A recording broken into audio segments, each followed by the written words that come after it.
오늘 발표는 박승록 교수께서 지속 가능한 한국형 무역 통상 정치의 과거, 현재, 미래라는 제목으로 강연을 해 주시겠습니다. 네, 오늘 또 이렇게 초대해 주셔서 감사합니다. 한 2년 전인가 제가 그 박영사에서 글로벌 가치 사슬의 경제학이라는 이런 책을 쓴 뒤에 세계 경제가 어떻게 국제적으로 연결되어 있느냐 하는 주제로 한번 발표를 한 적이 있었는데요. 다행히 그 책 때문에 올해 2월부터 한국무역협회에서 오늘 제가 여러분들에게 소개해드리니 이와 비슷한 제목으로 용역과제를 하나 받았어요. 제가 받은 것뿐만 아니고 저는 이게 서론 성격이고 한 10개 팀 정도가 한 예산으로 하면 한 6, 7억 정도 되는 아주 거대한 프로젝트를 했고요. 그렇게 무역협회에서 한 이유가 뭐냐 하면은 많은 분들이 아시겠지만은 사실 작년 말이 우리나라 수출액이 7천억 불 돌파한 해입니다. 그 7천억 불이라는 게 뭐냐 하면은 세계 6위예요. 바로 앞에 5위가 누구냐 하면은 네덜란드인데 네덜란드는 사실상 중개무역 40, 50%가 중개무역이기 때문에 자기들이 생산하는 걸 수출하는 이런 형태가 아니에요. 그런 면에서 본다면은 사실 같은 70여 년 만에 세계 5위의 무역 대국, 수출 강국으로 성장한 아주 뜻있는 날입니다. 작년 기준으로요. 그리고 또 2, 3년 전부터는 사실은 명목 1인당 GDP가 일본을 앞섰어요. 그리고 2017년부터는 PPP 기준, 경제학에서 구매력 기준으로 평가한 1인당 GDP가 있는데 그거는 벌써 10몇 년째 일본을 앞서가고 있습니다. 저희 친구들이 일본에 근무한 친구들이 많은데 그때 당시에 일본에 근무할 때는 한국이 일본을 따라잡을 거라고는 꿈에도 생각을 못 했었는데 정말 우리가 70년 만에 일본을 완전히 따라잡았어요. 물론 일본에 비해서 아직까지는 미진한 것은 많지만은 정말 우리는 과거 70년 동안에 대단한 업적을 이루어냈다라는 것을 오늘 제가 설명을 드리려고 해요. 제목은 이제 지속 가능한 한국형 무역 통상 정책의 과거, 현재, 미래다. 이렇게 제목은 붙었습니다만은 그냥 경제 현상 위주로 이렇게 제가 설명을 할 거예요. 보시면은 여기에서 지속 가능하다는 말이 많이 나오는데요. 이건 영어로 이제 sustainability라고 합니다. 원래 독일의 산림학자가 과거에 산림을 많이 채취를 하다 보니까 산림 자원이 점차 고갈되니까 이것이 줄어들지 않는 상태로 심어가면서 나무를 채취하자. 이런 의미에서 이제 지속 가능이라는 말이 나왔고요. 이것이 유엔에도 채택이 되고 여러 과정을 거치면서 이제는 하나의 경제 용어가 되어버렸어요. 조금 뒤에 설명을 드릴 겁니다. 어쨌든 우리가 지금 당면하고 있는 문제는 방금 말씀드린 대로 이와 같은 큰 성공을 거두었음에도 불구하고 당면한 문제는 글로벌 교역 질서가 확실히 변하고 있다. 특히 여러분들 요즘 일종의 미치광이라고 볼 수도 있는 트럼프의 하는 행동들이 바로 여기에 나타나고 있습니다. 물론 미치광이라는 말은 했습니다만은 사실은 그 이변에는 굉장히 냉철한 그 이익적인 계산이 있고 어쩌면은 한국한테는 오히려 앞으로 더 유리한 국면이 형성될 이런 조짐이다. 이렇게 저는 보고 있습니다. 두 번째로는 우리 구조가 이제 그동안은 성공을 했습니다만은 우리 수출 시장이 너무 편중되어 있고 또 수출 품목이 너무 편중되어 있습니다. 이것이 사실은 우리가 성공한 것 같지만은 상당히 지속적으로 성장하는 데 있어서 하나의 큰 문제가 될 수 있다. 그런 것을 지적을 드리고 싶고요. 그 다음에는 이제 그야말로 말 그대로 그러면 지속 가능성이라는 이런 관점에서 무엇을 손을 대어야 될 것인가 이런 것들을 앞으로 살펴볼 생각입니다. 이거 보시면은 지속 가능성의 3대 축이라고 나오는데요. 환경 문제가 있고 두 번째는 경제라는 것이 있고 세 번째는 바로 소셜 서스테이너빌리티라는 이런 개념이 있습니다. 환경은 요즘 같은 경우는 이산화 배출량 줄인다든지 환경 오염을 줄인다든지 숲을 가꾼다든지 이런 것들을 말하는 것이고 사회라는 것은 같이 우리 동시에 같이 살아가자 이런 의미에서 소셜 서스테이너빌리티입니다.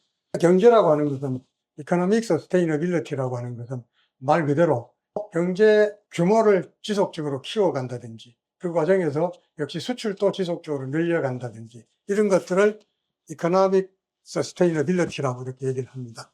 거기에 더 리미트 투 그로스라는 것이 있는데 사람 운명이라는 게 무서운 것이 제가 중3 때 그때 당시에 읽을 책이 별로 없었어요.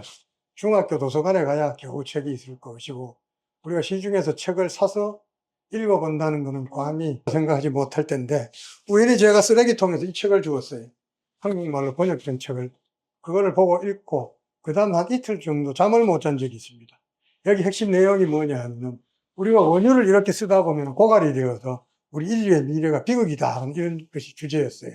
그리고 한참 잊어먹었었는데, 나중에 이것이 인연이 되었는지 모르지만, 제가 사실은 경제학을 하게 되고, 대학에서 국제무역을 가르치게 되고, 또 환경경제를 가르치게 되고, 이런 일을 하게 됐다는 이런 생각이 들어요. 그래서 이 책을 보면 사실 저는 굉장히 정감이 있는 이런 느낌이 듭니다.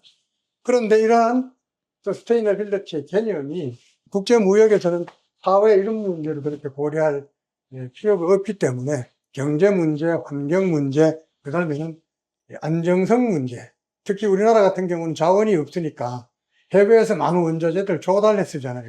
이것이 바로 뭐냐 하면은 GVC, 글로벌 가치 사슬이라고 해요. 어떤 사람들은 글로벌 공급망이라고도 하고요. 그래서 이런 부분이 우리가 자원이 없다 보니까 너무 해외에 의존하다 보니까 우리 경제의 안정성이 떨어지는 거예요.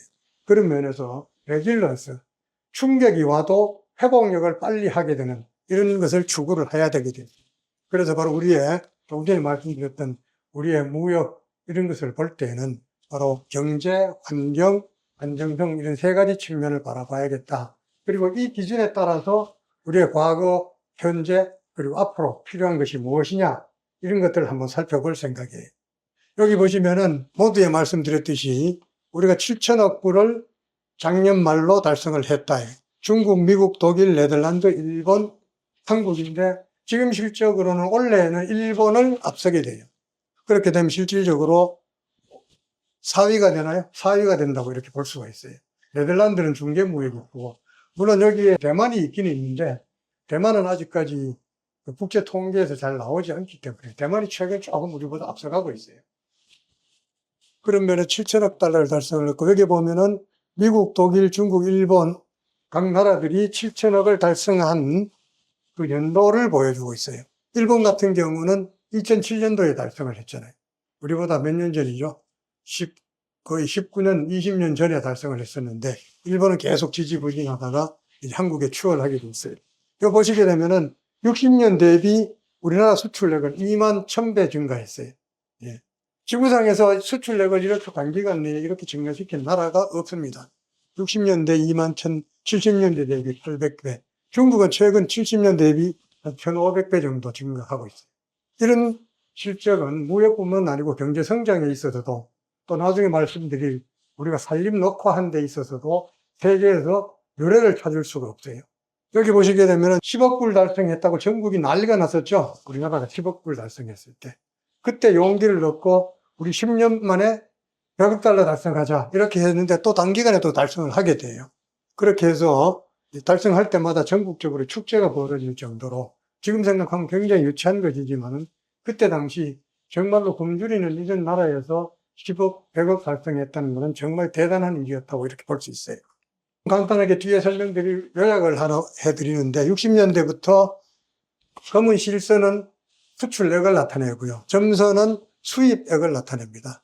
그래서 밑에 막대 그래프는 무역 수지 흑자 규모를 나타내요. 그리고 여기는 중간중간에 이제 중요한 계기들이 있는데 60년대 우리가 경제 성장을 하면서 돈이 없잖아요. 초기에 경제 성장을 하기 위해서는 돈이 필요합니다. 그때 돈이 필요할 때 어떻게 했느냐 하면은 63년부터 서독에 광부와 간호사를 수출을 하고 그 다음에는 베트남전에 참전을 하게 되죠. 그 다음 한일 협정을 해서 일본 돈을 5억 불 정도를 가지고 오게 됩니다. 그 다음에는 중동의 근로자를 파견하게 되고요. 그런 것을 거쳐서 70년도에 수출 10억 달러를 달성하고 77년도에 100억 달러를 달성을 하게 돼요. 그리고 80년대 들어서면 우리 잘 알지만은 부실이 굉장히 심각해지죠. 굉장히 심각해져요. 그래서 기업체들 간에 빅딜이라는 걸 하게 되는데 사실은 제가 이런 쪽을 연구를 해보면은 적어도 1차 오일 쇼크 왔을 때 이때도 우리가 외환 위기가 왔었어요. 근데 미국이 시티백과 체이스 맨해탄이 2억 불을 빌려서 겨우 넘겨요.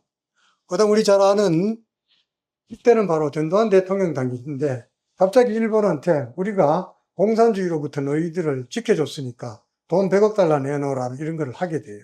그래서 한참 딜을 해서 40억 달러를 받아내기로 하고 중간중간에 약 27억 달러 정도가 들어오면서 N저가 되는 바람에 스톱이 된 게 있어요. 그래서 이때는 바로 일본 돈으로 위기를 넘겼어요. 97년도에 또다시 외환 위기가 오는데 이때는 미국이 도와주지를 않아요. 이제 한국도 자본주의 사회에 완전히 편입이 되어야 된다. 그런 의미에서 굉장히 고통스러운 외환 위기를 겪었어요. 그때 당시 IMF에서 너무 지나치게 우리나라 기업들을 구조조정을 했어요. 30대 재벌 가운데 17개가 망했고 금융기관 가운데 한 45%가 망했어요. 그런데 공교롭게도 이게 또 우리한테 운이 됐어요. 2007년도에 세계 금융위기가 왔을 때 한국만 신속하게 극복을 하게 돼요. 그거는 바로 97년도에 무리할 정도의 우리가 구조조정을 했기 때문이다. 이렇게 볼 수가 있어요. 이렇게 보시면은 과거에는 주로 자본을 조달을 하고 그 다음에는 그걸 가지고 수출을 하게 되고 그 다음에는 위기를 여러 가지를 겪게 되고 그러니까 성장 시작한 것보다 위기 극복 과정, 자본 조달 과정이 전부 보면은 정말 눈물겨운 과정이다 이렇게 볼 수가 있어요. 재밌는 거는 우리 서독 광부 할 때 그때는 전부 대졸자들이 서독에 갔었죠. 우리 간호사분들 전부 우리 대학교 간호대학 나온 사람들이에요.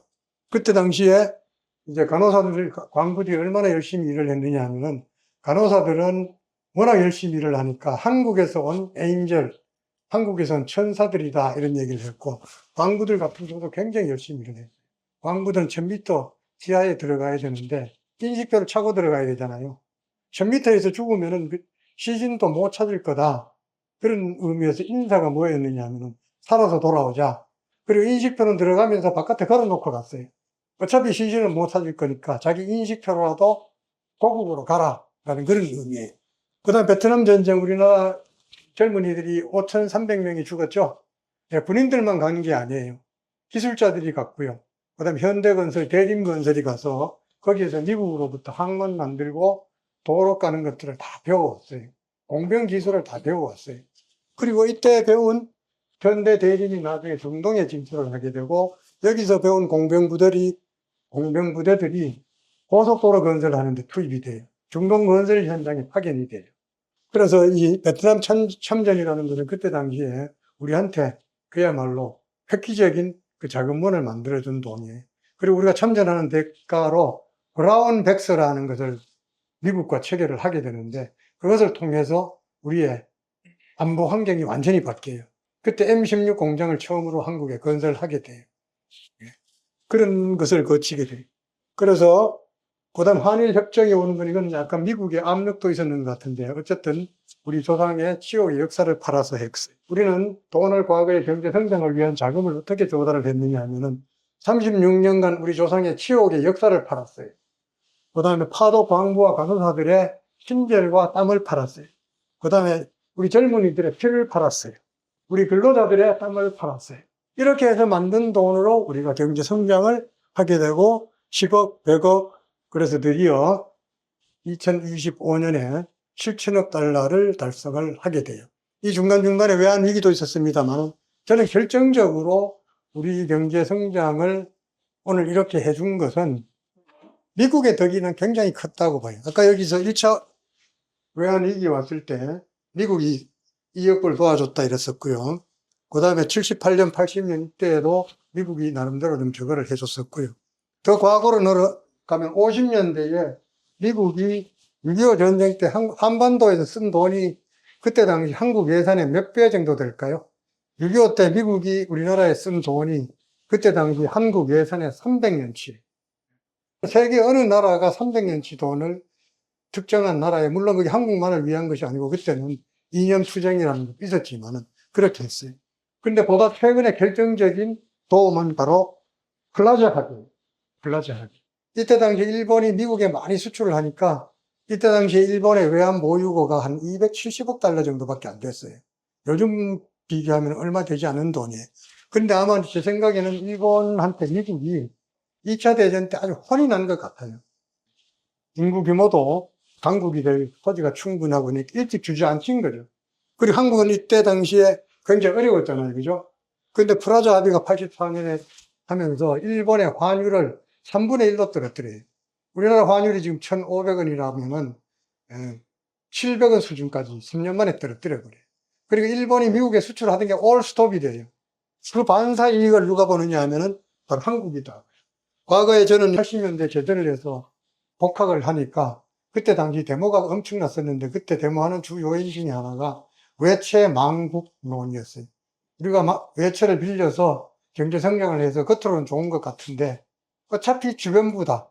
주변부는 여러분 들어보셨을 텐데 사회주의가 남미에 가가지고 약간 개조된 게 바로 종속 이론이죠. 그 종속 이론이 그때 한국에 들어왔어요. 우리가 미국의 도움을 받아서 아무리 경제 성장을 하더라도 미국의 주변부일 뿐이다 라고 하면서 외채망국론을 외치면서 데모를 많이 했던 기억이 나요. 그런데 이 플라자 합의를 통해 가지고 그동안 쌓였던 외채, 무역, 적자 일거에 다 해소를 해버리게 돼요. 그때 보시게 되면은 84년 이후로 위로 자꾸 솟아나죠. 이때부터 이제 우리는 본격적으로 무역수지 흑자를 기록을 하게 돼요. 과거에 빌린 돈 다 갚게 돼요. 그래서 이거는 미국이 한국을 위해서 일본을 조진 게 아니죠. 일본만을 위해서 그냥 자기들이 했어요. 그런데 그 반사 이익은 한국이 다 차지하게 됐어요. 사실 일본도 성장하게 된 건 50년대 한국전쟁 때문이죠. 그런데 이때 와서 완전히 주저앉히게 되고 잃어버린 30년이라는 것은 사실상 바로 플라자 합의 이후에 일본의 잃어버린 30년이 시작되었다 이렇게 보셔도 돼요. 자, 지금까지 개괄적인 내용인데요. 약간 살펴보게 되면은 이 자본 축적 과정, 우리 한일 협정을 통해서 5억 달러를 가져왔는데 이때 일본의 외환 보유고가 얼마였을까요? 14억 달러였어요. 14억 달러 가운데 5억 불을 우리한테 2억은 공짜, 3억은 유상으로 빌려줬어요. 그다음 월남전 참전했는 거, 파독, 광복, 중동 진출. 그다음 재밌는 것은 월남전이 끝날 무렵이 되니까 월남에서 돈이 들어오던 것이 갑자기 없어지게 되잖아요. 그래서 우리 국무회의를 했었는가 이랬는데 제가 어느 기록에를 보니까 뭐를 하게 되느냐 하면은 그때 일본이 굉장히 경제가 호황일 때니까 일본 관광객을 일주일에 칼기가 2대씩 실어 나르자. 그렇게 해서 시작된 것이 바로 우리가 알고 있는 기생관광입니다. 요즘도 일본에 가면 80, 90대 노인들은 한국 이러면 아직도 자기들이 기생관광했던 나라로만 기억을 하고 있어요. 한국 경제가 일본을 앞섰다는 것은 꿈에도 생각 못 하고 있어요. 자, 기생관광, 한일경제협력 이런 것을 통해서 일단 자본 축적을 했다라고 보시면 돼요. 그리고 이 돈을 가지고 경부고속도로, 항만 인프라, 산림녹화, 디지털 원자력 발전 이런 거를 추구를 하게 됩니다. 이 중에 특히 디지털 인프라는 많이 안 알려져 있지만은 이게 오늘날 한국을 디지털 사회로 만드는 기본인데요. 혹시 여러분들 들어보셨는지 모르겠는데 아직 독일과 일본은 회사에서 문건이 왔다 갔다 할 때 뭐를 사용하죠? 아직도 팩스를 써요. 아직도 팩스를 쓰는 나라가 우리가 알고 있었던 선진국이었던 독일과 일본의 현실이에요. 또 심지어는 일본 같은 경우는 아직도 110V를 쓰죠. 우리나라는 220V를 쓰잖아요. 차량 충전할 때 속도가 아마 일본은 아마 하루 종일 충전을 해야 될 거예요. 그런 것들이 다 우리가 SOC를 구축한 거다 이렇게 보시면 돼요. 잠시 여러분들 혹시 좋으실까봐 한 가지 여담을 말씀드리면은 우리 월남전 참전할 때 정말로 슬픈 일이 많았잖아요. 저때 금지곡이 하나 있었죠? 혹시 기억나시는 분 있어요? 금지곡. 이미자의 기러기 아빠예요. 이미자의 기러기 아빠. 산에는 진달래 들행개나리 이렇게 시작을 하고 엄마구름 아빠구름 함께 가는데 아빠는 어디 갔나 어디에 살고 있나 이게 바로 이미자가 불렀던 저건데 월남전에서 죽은 남편 아빠 생각나게 한다라고 해서 금지곡이 되었을 거예요. 그러면 그때 당시 권장가요는 뭐였을까요? 아니, 나훈아의 님과 함께. 남진. 어떻게 시작하죠?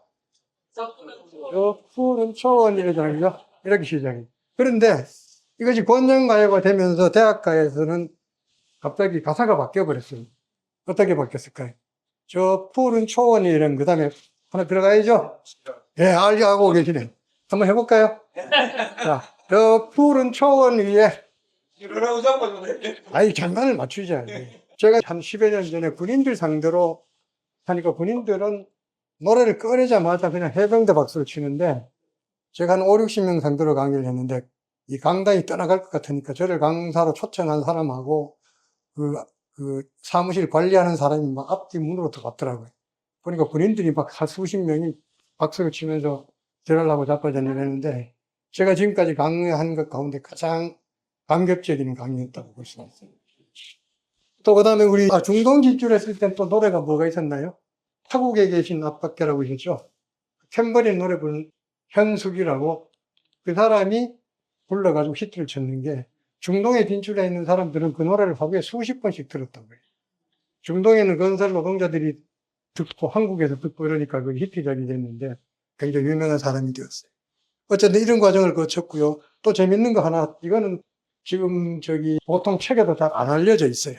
80년대 일본으로부터 경역 자금이 들어와서 어디에 사용되었느냐 하는 것을 보여줘요. 저는 공로명 씨의 자서전에서 이거를 찾아냈어요. 정부 차관, 수출은행 차관이 왔는데 전부 우리나라 SOC에 투자가 됐어요. 몇 년 전에 우리 경남, 그다음 전라남도에 수해가 엄청 났었죠. 그때 수해를 막아준 결정적인 댐들이 그때 당시에 다 건설됐어요. 그 다음에 서울 지하철, 부산 지하철 공사에 돈이 투입이 됐고요. 그 다음에 이제 광양제철소 건설. 광양제철소 건설이 되면서 우리가 세계 최고의 철강 국가가 되었는데 거기에 돈이 또 많이 들어갔어요. 그 다음에 또 여기는 안 나와 있습니다만은 일제시대 때 만들어진 전국에 있는 저수지가 이때 처음으로 밑에 준설을 하게 돼요. 그러면서 물 보유량이 굉장히 늘어나면서 우리나라의 수해가 굉장히 많이 줄어들었다는 이런 얘기를 들었어요. 어쨌든 그런 과정을 거쳤어요. 그 다음 위기 극복 과정인데 72년대는 우리 기업들이 너무 고리체에 시달리니까 빚 안 갚아도 좋다 이렇게 했죠. 이런 것도 사실은 자본주의 국가에서는 있을 수 없는 일이에요. 그 다음 1, 2차 오일 쇼크 조금 전에 말씀드렸듯이 1차 오일 쇼크는 중동이 오일 가격을 올리니까 돈을 많이 버니까 갑자기 건설을 시작하게 됐어요. 우리한테는 위기였지만은 우리는 중동 진출할 수 있는 또 계기가 되어버렸어요. 그 다음에 IMF 외환위기, 아까 말씀드렸듯이 뼈를 깎는 저거를 했었는데 그때 당시에는 굉장히 미국의 음모다라는 얘기까지도 있었어요. 그런데 지나고 보니까 오히려 이게 2000년대 세계적인 금융위기를 극복하는데 더 도움이 되었더라. 이런 것들도 의미로 찾을 수가 있어요. 그래서 그런 것들은 다 제가 이렇게 보니까 동태적 비유기 환경 지속 공급망 안정성 측면에서 것들을 보고 문제를 찾아내었어요. 그래서 조금 전에 말씀을 드렸는데 일본을 따라잡은 거 2022년에 1인당 GDP는 일본을 따라잡았어요. 원래는 아마 우리나라 환율이 너무 올라가는 바람에 다시 일본은 폈다는 얘기가 있는데 그건 아마 제가 보기엔 일시적일 것 같아요. 그 다음에 PPP 기준은 2016년에 우리가 계속 앞서가고 있어요. 이것은 무슨 소리냐 하면은 우리가 생활의 삶의 질이 일본보다 낫다는 소리예요. 삶의 질이 낫다는 소리. 그리고 요즘은 제가 제 주위 친척들 미국이라든지 캐나다라든지 여기서 온 내 조카들 이렇게 얘기를 하는 걸 보면은 한국에서 먹고 살고 이런 것들이 미국, 캐나다보다도 훨씬 더 앞선다 이런 얘기를 해요. 얼마 전에 제 외사촌 여동생은 캐나다 토론토 대학에서 한국어를 가르치는데 그전에는 한국에 왔을 때도 그런 소리를 안 했는데 이번에 와서는 뭐라고 하느냐 하면은 한국의 현재 모습이 20년 뒤에 캐나다의 모습 같을 것 같다 이런 얘기를 하더라고요. 이건 정말 대단한 거죠. 예, 그 정도로 한국의 삶의 질이 굉장히 높다라는 거예요. 그리고 이걸 제가 한 90년도부터 1인당 국민소득 증가율을 보았는데 90년도부터 원래 2026년이니까 36년 되나요? 36년 동안 우리가 일본의 경제 성장률을 일본보다 낮은 것이 외환위기 때밖에 없어요. 36년 동안 우리는 계속 일본보다도 더 높은 경제 성장을 해왔다라는 거예요. 그래서 드디어 이제 일본을 우리가 따라잡았다라고 이렇게 우리가 해석을 할 수가 있어요. 그러면은 여기서 제가 한 13개 산업에 대해서 말씀을 드릴 건데요. 이 13개 산업은 과거 독일과 일본이 전 세계를 지배하던 산업이에요. 그게 우리가 70년 동안 경제 성장하면서 지금 거기에 대부분 우리가 1위가 되어버렸어요. 보시면 반도체, 이거 뭐 더 이상 설명이 필요 없죠. 반도체 1위, 자동차. 어떤 사람들은 한국에 벤츠가 많은 걸 가지고 놀라는 사람들이 있는데 최근 7년 동안, 원래 2026년이니까 최근 7년 동안 6회에 걸쳐 가지고 한국 자동차가 뭐로 지정이 됐을까요? 원래 세계의 차 있죠? 원래 미국의 차, 원래 유럽의 차인데 원래 세계의 차를 최근 7년 동안 6번을 한국이 독차지했습니다. 과거 일본 기업도 못한 것이고 독일 자동차 업체도 하지 못했던 성과를 지금 내고 있어요. 그리고 현대자동차, 기아자동차 같은 경우는 작년도에 또 자동차 디자인상도 1등을 먹었어요. 그런 걸 보면은 이제 자동차는 독일 자동차가 아니고 한국이 세계 최고다 이렇게 보실 수가 있어요. 특히 독일의 벤츠는 슬금슬금 중국 지리 자동차와 베이징 기차가 지분을 20%를 확보를 하면서 독일에서 나오는 벤츠의 상당 부분은 엔진이 중국산이 들어가요. 이것이 지난번에 우리 인천에서 불 나면서 이게 밝혀졌어요. 벤츠에 배터리가 불이 나면서 그 아파트 단지인 140대에 차가 타버렸잖아요. 그때 그 원인을 밝히라고 하니까 처음에는 이 사람들이 안 밝혔어요. 나중에 밝힌 게 중국산 배터리가 들어갔다. 그 뒤로 이제 엔진도 지리 자동차가 일부 모델에 들어가고 있다. 이렇게 보시면 돼요. 철강 아까 말씀드렸듯이 포항제철, 광양제철이 완성이 되면서 2,300만 톤, 세계 최고의 철강 기업이 되었어요. 그리고 그때 당시 2,300만 톤 달성되었을 당시에 그때 박태준 회장이 박정희 대통령 묘소에 가가지고 각하의 명령을 받은 지 25년 만에 드디어 각하의 명령을 완수했습니다라고 이렇게 울면서 제가 한 기록이 있어요. 그 다음에 조선산업 있죠? 이거 역시 한때 일본이 세계를 지배했었죠? 발주량의 7, 80%를 한국이 차지하고 있어요. 요즘 이제 미국은 조선업이 싹 망했잖아요. 이제 미국 군함 만들어야 될 거고, 이제 미국의 여러 가지 것들을 한국이 다 만들어야 될 거예요. 그 다음에 여기서 하나 첨부 드리고 싶은 거는, 조선은 우리가 보면 건설이라고 하죠.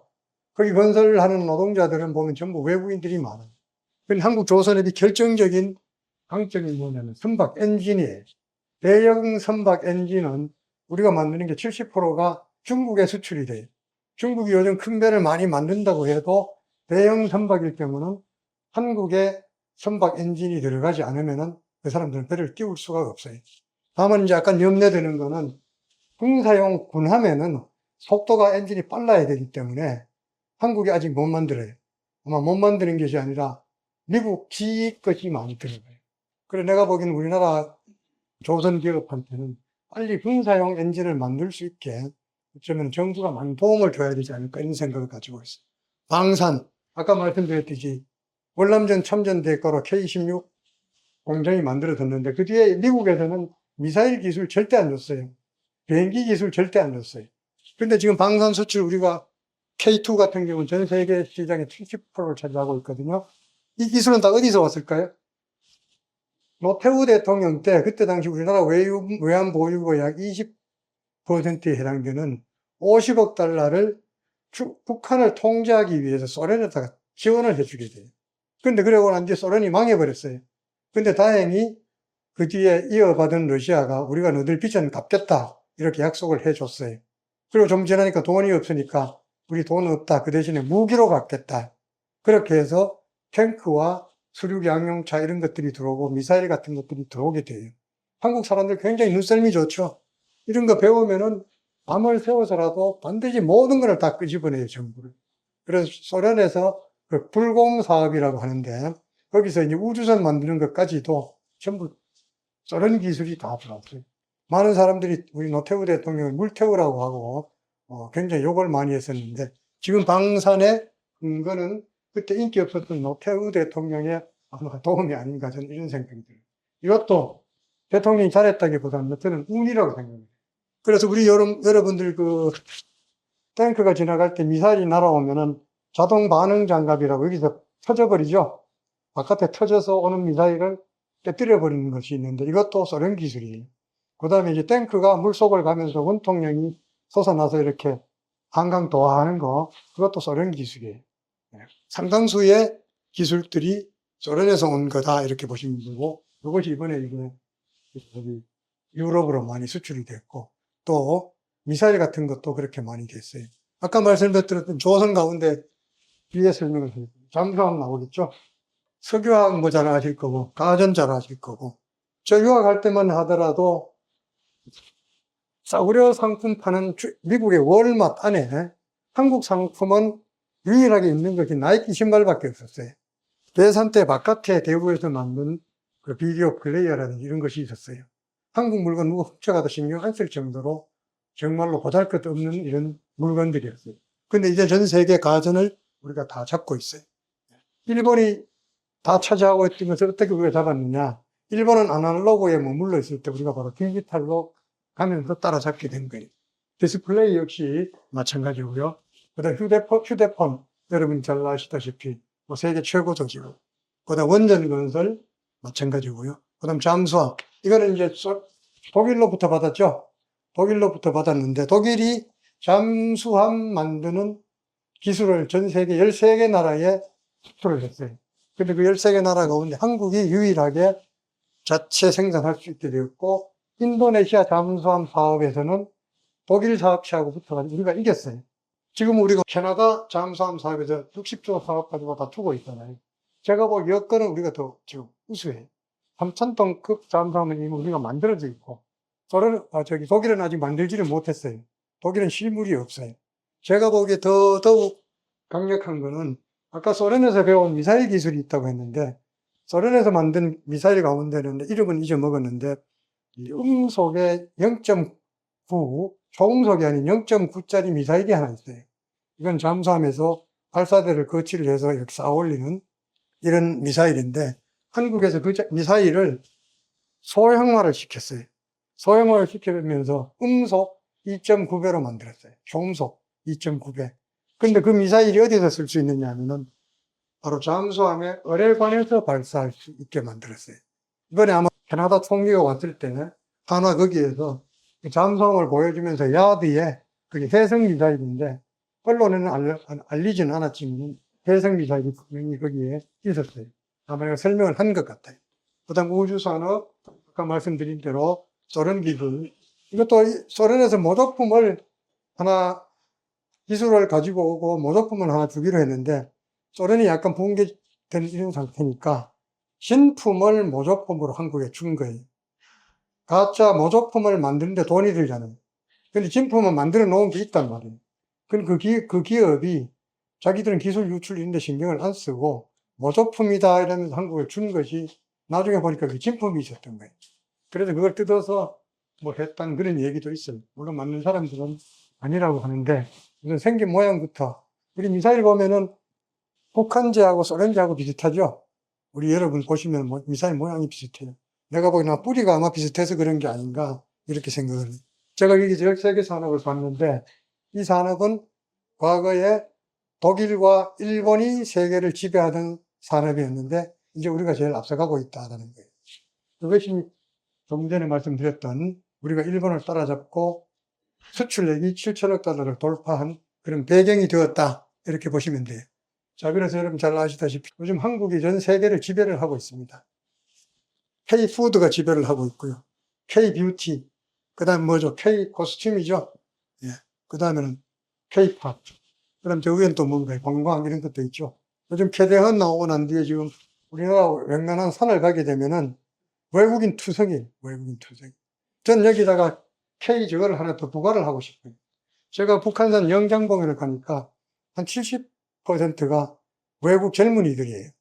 내 친구들하고 올라갔는데 영장봉국 태극기 밑에서 사진을 찍는데 제가 그냥 농담처럼 우리 친구들 보고 사진을 찍으면서 김치 이렇게 해야 되는데 개새끼 이랬거든요. 그러니까 우리 친구가 웃지를 않고 뒤에 서 있는 외국 젊은 애들이 와 웃어버리는 거예요. 우리 여기까지도 다 알고 있다는 거예요. 정말로 이제 한국 모든 것들이 전 세계 사람들이 흉내를 내고자 하는 이런 것들이다 이렇게 보실 수가 있어요. 정말로 이제는 우리 한국에 태어난 거를 자부심을 가지고 있어도 좋겠다 이 생각이 듭니다. 요즘 트럼프가 저렇게 나댑니다마는 저는 유학할 때 강의실에서 아세안대를 한 게 대학 교수가 저렇게 소리쳤어요. 내가 여러분들한테 학점을 잘 줄 수가 없다. 그건 여러분들이 영어를 잘 못하기 때문이다. It's your fault. It's your parent fault. It's your country's fault라는 말을 제가 들었어요. 내 개인한테 한 소리는 아니지만 요즘도 제가 미국 이렇게 했을 때는 간혹 그런 것들이 떠올라요. 예. 그 정도로 한국은 그때 굉장히 보잘것없는 나라였어요. 이제는 이제 미국까지도 우리가 어쩌면은 여러 가지 면에서 우리가 지배할 수 있는 이런 상황이 되었다 이렇게 봅니다. 그래서 우리는 정말 현재 우리를 너무나 아끼고 사랑해야 되는 것이 아닌가 이 생각을 가지고 있습니다. 아까 말씀드렸는데 우리 수출이 특정국에 너무 집중되어 있다니 이거는 빨리 좀 해소를 해야 돼요. 중국과 미국에 너무 집중되어 있다는 것. 캐나다가 물론 앞서가고 있습니다만 캐나다는 너무 미국에 의존하고 있기 때문이라는 거고요. 그다음 특정한 상품 수출도 품목에 너무 의존하고 있다. 이것도 하나의 문제라고 볼 수가 있어요. 그런데 이거는 저는 또 다른 면으로 보는 게 우리는 자원이 없잖아요. 우리 경제 이론 가운데 국제무역 이론을 개발한 리카르도의 비교 우위설은 그 뒤에 나온 획시 오월린 정의는 뭐라고 얘기를 하느냐면 부존량이 상대적으로 다른 나라에 비해서 풍부한 자원을 집약적으로 사용하는 상품을 수출하고 그렇지 못한 상품을 수입하면은 이익이 된다 이 소리거든요. 그 소리는 무슨 소리냐면 풍부한 자원을 싸게 동원을 해서 만들어서 수출해야 이익이 된다 이 소리예요. 근데 우린 자원이 없지만 어떻게 극복을 했나요? 전 세계를 돌아다니면서 싸게 조달받을 수 있는 물건들을 한국에 가지고 와서 그걸 했단 말이에요. 그런 면에서 바로 리카르도의 비교 우위설, 그거는 정태적인 비교 우위설이에요. 요즘은 이제 동태적인 비교 우위설이 나오고 신성장 이론이라는 것도 나오는데 저는 그 분야를 뭐 강의도 오래 하고 논문도 많이 쓰고 이렇게 해보는데 최근 한 20년 동안에 발전된 경제 이론, 그 중에 특히 경제 성장론과 신무역 이론이라는 것은 어쩌면은 한국 경제 성장 과정을 설명하는 데 적당한 이론이다 이렇게 저는 생각을 하고 있어요. 그 정도로 한국 경제라고 하는 것은 이론적으로도 이제는 설명이 되어가고 있다 이렇게 보시면 돼요. 그다음 아까 말씀드렸듯이 전 세계에서 한국이 정말로 전 세계를 돌아다니면서 싼 원자재를 세계 곳곳에서 조달하는 정도는 한국이 세계에서 최고예요. 글로벌 가치 사슬 첨가율이라고 하는데 그런데 그럼에도 불구하고 강국에 비해서 영향력, 허브로서의 역할은 굉장히 작아요. 그거는 뭐냐면 우리가 앞으로도 굉장히 좀 좋은 원자재, 기술 집약적인 원자재를 우리가 자체 생산해서 외국 기업들이 많이 가져갈 수 있는 이런 토대를 만들어야 된다는 거예요. 그런데 이렇게 우리가 전 세계를 돌아다니면서 이제 싼 데서 자원을 조달을 했는데 최근에 이제 중국이 계속 압력을 넣죠. 중국이 우리 사드 배치했을 때 제일 먼저 끄는 게 뭐죠? 한국에서 중국 수출하는 소비자를 끊었죠. 중간재는 안 끊었어요. 왜 그럴까요? 중간재는 그 사람들이 보복을 안 했어요. 왜 그럴까요? 그건 자기들이 필요해서 가져가는 거기 때문에 절대 보복을 안 했어요. 저는 그걸 정리해 놓은 것이 있는데 그때 우리나라 5대 그 신세계, 롯데, CJ 유통업체 들어간 기업들 있죠. 사드 때 다 망하고 돌아왔어요. 투자비 하나도 못 건졌어요. 그리고 그때 당시에 그 사람들이 그 무역 보복을 한 걸 보면 굉장히 웃겨요. 화장품은 레벨이 영어로 되어 있는데 중국 표지를 나중에 덧붙였다 이래서 못 들어온다 이렇게 했어요. 그럼 국제적으로 통용되는 거죠. 그 다음에 우리나라 우유가 중국으로 많이 수출되니까 항구에서 일주일 동안 통관을 안 시켜줘요. 그래서 중국 본토 내에서 유통기한을 딱 일주일밖에 안 주는 거예요. 그 다음에 우리나라 밥솥이 중국 사람들한테 제일 인기가 있죠. 이 밥솥 내수설 고온 고압에다 삶아가지고 거기서 중금속이 유출됐다 이러면서 밥솥 수입을 금지시키는 사례가 있어요. 롯데 제과에서 붉은색 나는 캔디가 중국 사람들한테 인기가 있으니까 이런 미상의 한약재는 애기들한테 안 좋다. 인상 캔디와 그런 것들을 수입 금지시켰어요. 한국산 김치들이 고급으로 많이 들어갔어요. 뭐 1g에 무슨 대장균이 80마리, 중국산 김치에는 수억 마리씩 들어있는데 우리나라 김치에 80마리 들어있다 이러면서 대장균이 있다고 수입을 금지시켜요. 그 사람들은 뭔가를 목적한 바 있을 때는 무슨 수를 써도 하는 사람, 아주 유치한 수단을 통해서라도. 바로 우리가 이제 참여를 이렇게 하고 있는데 이거에 가장 취약한 것이 중국, 그 다음에 이제 미국이 또 저런다라는 히토류 때문에 이제 생각구에서 충돌이 있었잖아요. 그 다음에 중국이 히토류를 수출을 금지시켰단 말이에요. 그리고 일본이 그 다음 날로 중국 선원들을 돌려보냈어요. 일본은 조용하게 있었는데 1년 뒤에 중국 히토류 회사가 다 망했어요. 일본이 수입선을 돈대로 다 돌렸기 때문에. 근데 중국 사람들은 그럼에도 불구하고 계속 할 수 있는 게 뭐냐면은 시장 논리가 지배되는 데가 아니고 정부의 지시에 의해서 아직도 움직이는 나라이기 때문에 자기들이 손에 대더라도 무슨 짓이 할 수 있다는 이런 것들이 아직은 중국을 지배를 해요. 그 다음에 또 재밌는 거는 우리가 지금 미국에 많이 수출을 하고 중국에 많은 수출을 해서 많은 흑자를 보고 있다 이러는데 제가 부가가치를 한번 계산을 해봤어요. 순수하게 우리가 만든 부가가치가 얼마나 들어있느냐 해보면 절반도 안 돼요. 작년에 우리가 500억 불 중국에 흑자인데 우리 거는 160억밖에 안 돼. 나머지는 누구 거냐? 중국 거 들어오고 일본 거 들어와서 우리가 만든 거 같이 들어간 거예요. 다 미국에 저렇게 많이 수출을 한다 이러잖아요. 트럼프가 항상 한국 무역 수지 흑자 너무 많이 번다 이러잖아요. 절반 정도로 줄어들죠. 그런데 재밌는 걸 보시면은 2018년도부터 거의 최근까지 우리가 미국에 대해서 부가가치 무역 적자였어. 트럼프는 위에 나오는 통관 기준만 보고 한국이 무역 흑자를 많이 번다고 이렇게 했어요. 그러면 미국 입장에서 야, 너들이 들어오는 거 가운데 중국산이 들어있으니까 중국산에도 관세를 맞아야 된다. 이렇게 하면 그 말이 옳을 수도 있어요. 근데 저는 그걸 다시 달리 보는 게 상품 수출뿐만 아니라 서비스 거래까지 거래가 되는데 우리는 미국에 대해서 서비스 거래는 적자가 많아요. 그런 상태에서 미국이 만약에 한국에 압력을 넣어서 미국 수출이 줄어든다. 이렇게 되면은 어떤 일이 생기느냐면은 미국에 창출되는 부가가치가 오히려 줄어들어요. 그건 무슨 소리냐면 한국에 압력을 가함으로 인해서 미국의 경제 성장이 오히려 낮아질 수 있는 가능성이 있다라는 거예요. 그래서 미국하고 사이에 통상 조사할 때 저런 얘기를 누군가는 좀 해줬어야 돼요. 우리는 대외경제정책연구원이 저런 업무를 맡고 있는 데거든요. 근데 제가 알기로 저런 논리를 가지고 했다는 소리를 전혀 듣지를 못했어요. 그 다음에 우리 중국이 일반적으로 90%, 100% 의존하고 있는 게 중국엔 3,800개 가운데 한 700개 돼요. 50% 이상 하는 게 한 1,500개 돼요. 근데 저게 전부 크리티컬한 거를 중국에 의존하는 게 아니고 음식물, 농산물, 의류 이런 거를 의존을 하고 있어요. 저 중에 일부만 기토류예요. 중국이 우리한테 의존하는 거는 저렇게 작아요. 그 다음 통상 변화 조금 전에 말씀드렸어요. 일단은 교역이 이제 무기화가 되었다. 그 다음에 각국은 옛날에는 보조금을 주면은 관세를 때렸는데 이제는 각 나라마다 정부가 나서서 보조금을 주기 시작했다는 거고.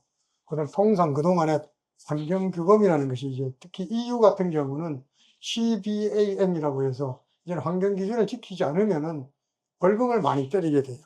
그런 것들이 이제 바뀌게 되는데 그에 따라서 여러 가지 많은 조치들이 필요해요. 근데 어쨌든 조금 더 말씀드리면은 한국은 R&D가 지금 몇 년째 세계 최고예요.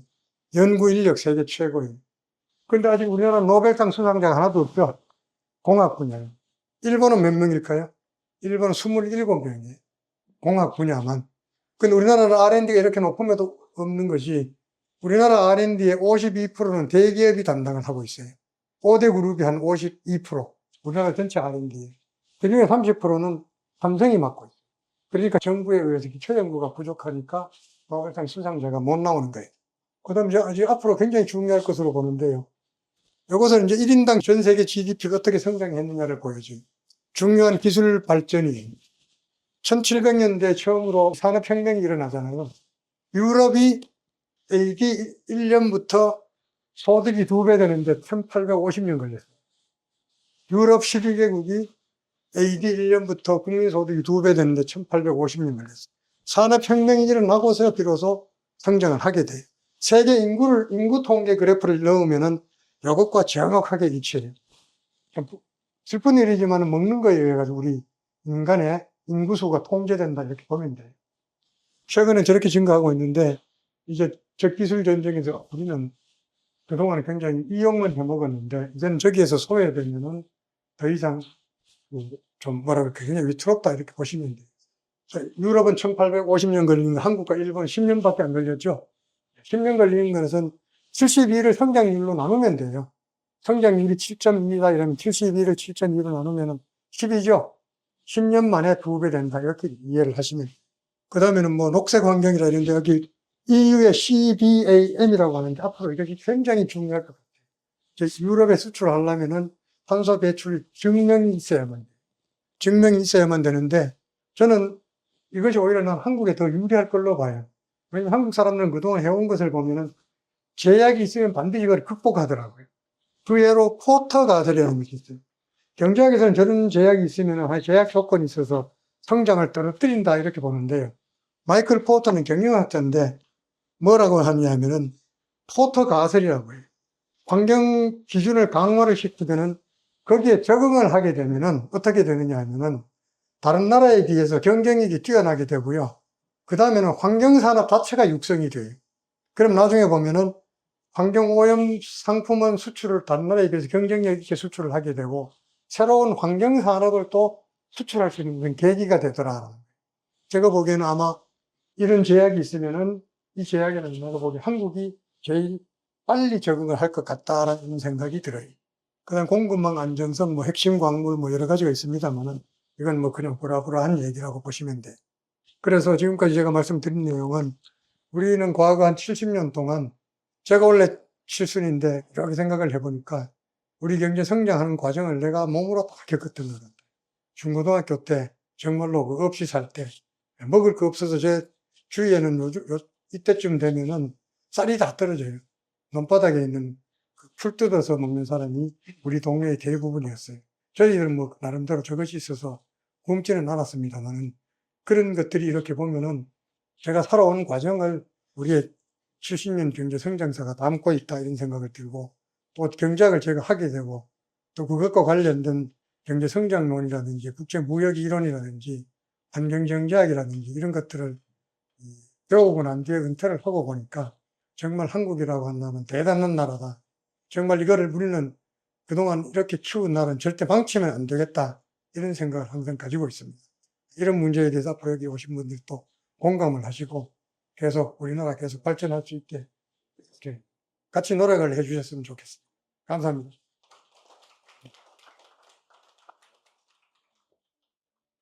이용자